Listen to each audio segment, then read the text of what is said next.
Hello everyone दोस्तों, आज के इस वीडियो में हम लोग बात करेंगे 5 मोस्ट इंपॉर्टेंट प्रश्नों की जो बार बार एग्जाम में पूछे जाते हैं। तो वीडियो को शुरू से लेकर एंड तक जरूर देखिएगा और चैनल पर नए होंगे तो सब्सक्राइब कर दीजिएगा। तो चलिए देर न करते हुए आज के इस वीडियो को शुरू करते हैं। दोस्तों, पहला प्रश्न आप देख रहे होंगे कि एक विद्यालय में कुल विद्यार्थियों का 65% छात्र हैं। यदि छात्र तथा छात्राओं की संख्या में 60 का अंतर हो तो उस विद्यालय में कुल विद्यार्थियों की संख्या कितनी है। तो इसमें हमको बताना है। देखिए, तो कुल विद्यार्थियों का 65% छात्र हैं, तो मान लीजिए कुल विद्यार्थी 100% होंगे, है ना।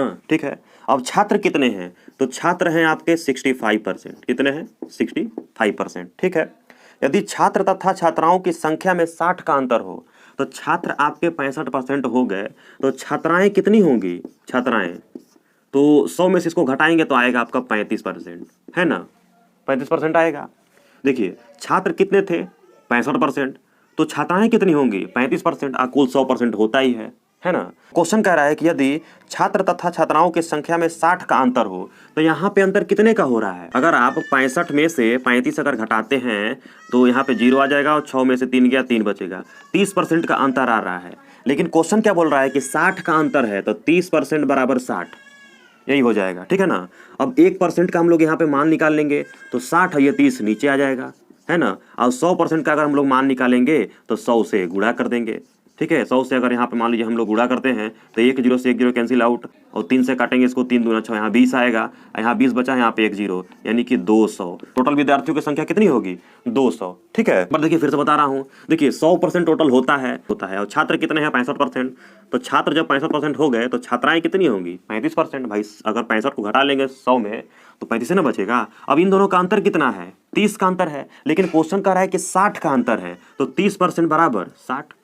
अब 1% का मान निकालेंगे, फिर 100% का मान निकालेंगे, 100 से गुणा कर देंगे, और जब काटेंगे पिटेंगे तो 200 हमारा आंसर हो जाएगा। तो कुल विद्यार्थियों की संख्या कितनी होगी? 200। 200 हमारा ऑप्शन सही हो जाएगा। ठीक है, आशा करता हूं कि ये प्रश्न आपको समझ में आया होगा। तो चलिए अगले प्रश्न की बात करते हैं हम। ABC के आय में 1 2 3 का अनुपात है, यानी यहाँ पे A है, यहाँ पे B है, यहाँ पे C। 1 2 और 3 का ये अनुपात है। ठीक ना, ये 3 का रेशियो है। देखिए, B तथा C का कुल आय 6000 रुपया है। ये B तथा C यानी कि इन दोनों को मिलाकर 6000 रुपया है इनकी आय, समझे। तो इन दोनों को हम लोग जोड़ देंगे क्योंकि इन्हीं दोनों को जोड़कर ये दिया है। तो इसको x मान लेंगे, 2x और प्लस में 3x बराबर कितना? 6000, है ना। क्योंकि क्वेश्चन बोला था कि B और C का जो आय है ना मिला करके 6000 रुपया है, क्वेश्चन में आप देख सकते हैं। ठीक, तो इन दोनों को हम लोग जोड़ दिए तो 2x प्लस 3x बराबर 6000। ठीक है, तब इसको जोड़ देंगे हम लोग तो ये हो जाएगा 5x बराबर 6000। x का मान बताने के लिए 5 को बटे में भेजना पड़ेगा, तो अगर 5 से हम लोग कट करते हैं तो 5 एकम 5, 5 दूना 10, 1200 आंसर आ जाएगा। ठीक है, x बराबर कितना आ जाएगा? 1200 आ जाएगा ना, 1200 आ जाएगा। अब x का मान देखिए, अब किसका बताना है? C की आय A की आय से कितना प्रतिशत अधिक है, तो C की आय हो कितनी जाएगी? तो देखिए 1200 आया है ना यहाँ पे x का मान, अब सब में गुणा कर दीजिए 1200 का, तो ये आ जाएगा 1200। ये कितना आ जाएगा? 12 दूना 2400 आ जाएगा ना, क्योंकि 12 का मल्टीप्लाई 2 में करेंगे तो 12 दूना 2400। ठीक है, अब 3 का मल्टीप्लाई 1200 में करेंगे तो 12 3 3600। ठीक है, अब क्वेश्चन क्या कह रहा है कि C की आय A की आय से, ठीक ना, C की आय कितनी है? 3600, A की आय कितनी है? 1200। कितना अधिक है ये? 2400 अधिक है। ठीक, 3600 में से 1200 अगर आप घटाएंगे तो 2400 आता है, तो 2400 अधिक है। लेकिन पूछ रहा है प्रतिशत में कितना है, तो 2400 और A कितना है? 1200, तो 1200 यहाँ पे लिख दीजिए। ठीक है, और मल्टीप्लाई 100 कर दीजिए क्योंकि प्रतिशत हमको निकालना है। अब देखिए 2 0 से 2 0 काट देंगे, यहाँ पे 12 एकम 12, 12 दूना 24, यानी 200% अधिक है। यही आपका आंसर हो जाएगा। तो आशा करता हूँ कि ये भी प्रश्न आपको समझ में आया होगा। चलिए अगले प्रश्न की बात करते हैं हम।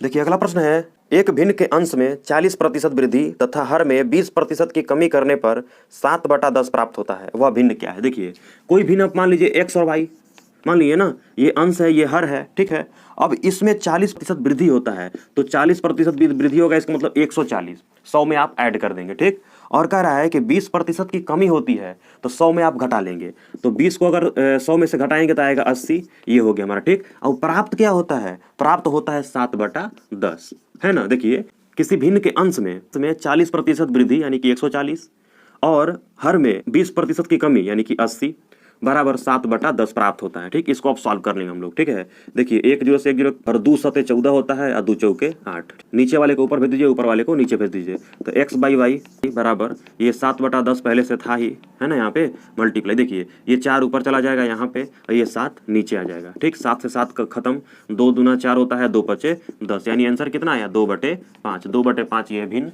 सही होगा। ठीक है, आशा करता हूँ कि भी प्रश्न आपको समझ में आया होगा। तो चलिए अगला प्रश्न की बात करते हैं हम। देखिए अगला प्रश्न बहुत ही मजेदार प्रश्न है।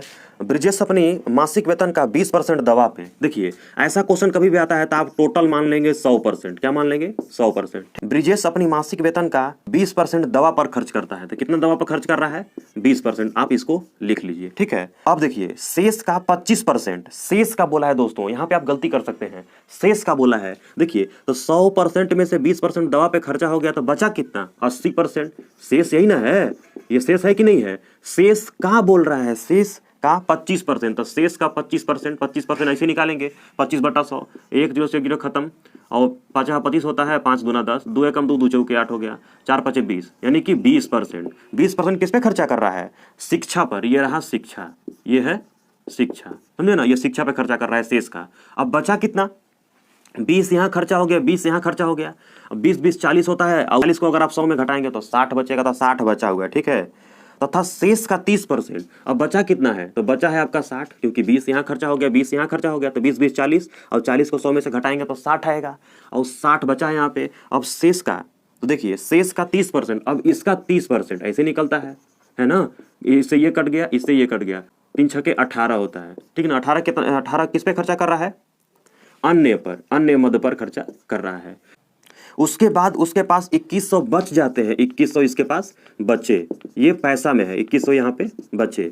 ठीक है, लेकिन परसेंट में कितना बचा? तो 20 यहाँ, 20 यहाँ और 18 यहाँ, तो 20 और 20 40 होता है और 40 और 18 कितना होता है? 58 होता है ना। होता है कितना? तो 100 में से अगर आप 58% घटा देंगे है तो यहाँ 2 बचेगा, ये बचा 9, 9 में से 5 गया, 4 बचेगा, 42% बचा। और शेष रुपया में कितना बचा हुआ? 2100, यानी कि ये 42% और 2100 दोनों बराबर हो जाएगा। तो यहाँ पे 42% बराबर 2100। ठीक, 1% का मान निकालेंगे तो यहाँ पे 2100 और यहाँ पे 4200, और 100% का मान निकालने के लिए 100 से गुणा कर देंगे, है ना। देखिए तो 21 से कम 21, 21 दूना 42 होता है, यहाँ पे 100 बचा हुआ है, बचा है ना। 2 एकम 2 और 2 5 10, यानी 50 बच गया। अब 5 का इसमें मल्टीप्लाई करेंगे तो 5 एकम 5 और 1 2 3 को 0 लग जाएगा। ठीक है, तो 1 2 3 यानी 5000 रुपया उसका मासिक वेतन होगा। ठीक है, क्योंकि 100% हम लोग निकाल लिए, 100% हम लोग टोटल माने थे, है ना। तो आशा करता हूँ कि भी प्रश्न आपको समझ में आया होगा। तो अगला प्रश्न आप देख रहे होंगे कि किसी चुनाव में 2 व्यक्तियों ने भाग लिया, जीतने वाले उम्मीदवार को कुल वैध मतों का 60% प्राप्त हुआ। तो टोटल हमारा होता कितना है? 100%। और जो व्यक्ति जीता है उसको 60% वोट प्राप्त हुआ है। ठीक है, तो दूसरे वाले को कितना प्राप्त हुआ होगा? तो 100% था तो 60% यहाँ मिल चुका, अब बचा कितना? 40%। तो 40% दूसरे वाले को मिला होगा, है ना। और वह 1800 मतों से जीत जाता है। जो 60% जिसको मिले ना, ये जीतने वाला उम्मीदवार है, जीतने वाला उम्मीदवार है। तो 60% वोट मिला और 1800 वोट से जीत गया। तो 1800 वोट से जीत गया, इसका मतलब क्या? उसको 1800 अधिक मिला होगा, यही ना। देखिए तो इससे अधिक कितना है? ये 20% अधिक है ना, 20%। तो ये 20% से जीता हुआ है। लेकिन क्वेश्चन क्या कर रहा है? क्वेश्चन कह रहा है कि 1800 मत से जीता हुआ है, इसका मतलब 20% और बराबर 1800, ये दोनों बराबर हो जाएगा।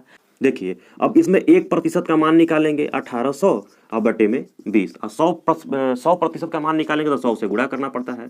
तो 1 0 से 1 0 खत्म, 2 से काटेंगे, 2 9 18, बचा कितना? 9 1 2 3 3 0 1 2 3, 9000 टोटल वोट था, और टोटल वोट हमको निकालना था। ठीक है ना, क्वेश्चन खुद ही कह रहा था कि चुनाव में डाले गए कुल वैध मतों की संख्या बताइए। तो कुल वैध मत कितने थे? 9000। दोस्तों आशा करता हूँ कि ये प्रश्न आपको समझ में आया होगा। दोस्तों अगर वीडियो अच्छा लगे तो वीडियो को लाइक शेयर कीजिएगा, और चैनल पर नए होंगे तो नए अपडेट के लिए चैनल को सब्सक्राइब कर दीजिएगा, और बगल में घंटी का निशान होगा उससे जरूर दबाइएगा, क्योंकि जैसे ही मैं वीडियो अपलोड करूँ आपको वो वीडियो तुरंत मिल जाए। तो चलिए आज के लिए इतना ही, मिलते हैं अगले वीडियो में, तब तक के लिए जय हिंद, जय भारत।